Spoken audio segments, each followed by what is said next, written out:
সাহেব বিচার শুরু করেন। ঠিক আছে, শুরু করতেছি। কিরে সামাদ, কি মনে করে তোর পুলারে নিয়ে কি বিচার ক? মাদবার সাহেব, আমার ছেলে রে 3 বছর তো দেখে গেছি, জুতে মুতে ছিঁড়া লাই দিছে।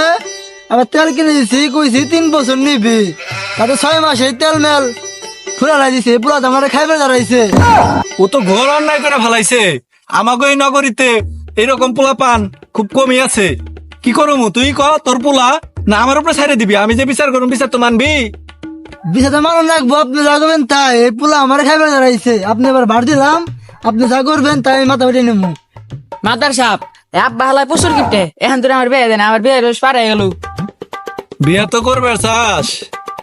তুই যে এলাকায় বসবাস করস, এই এলাকার কেউ এত দয়াবান না যে পোলা এক হইলো বিয়ে করাই দেওয়ার তোমার বিয়ে করাই দিল, বুঝো নাই?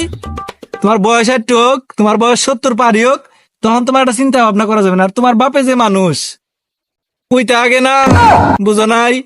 বাড়ির কটা ভাত ফুরাইবো দে, এক বেলা খায় আর 2 বেলা না খেয়ে থাকে, যদি সবকিছু ফুরায় যায়। মাদবার সাহেব, এ ধরেন দেখেন কি করছে রে। সামাত, তোর পোলা তো এটা তোরে মারবার খারাইছে রে।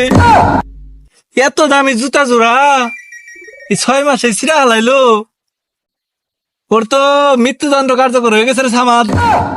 মাদবার সাহেব, ফাঁসি হইলে তো বাঁচতাম, কটা বাদ বাঁচতো। দেখেন না তেলে জোরে খাওয়া শোল বানাইছি কি। ওই সামাদ হুন, ই কর, ওর আগামী 7 দিন ভাত খাবার দিবি না, ওর না খাওয়া রাখবি। আর হইলো 3 বেলা গরুর ঘাস কাটাবি। আর হইলো মাঝে মধ্যে সপ্তাহে 1 দিন করে মানুষের টয়লেট পরিষ্কার করাবি। ওর শাস্তি দেই।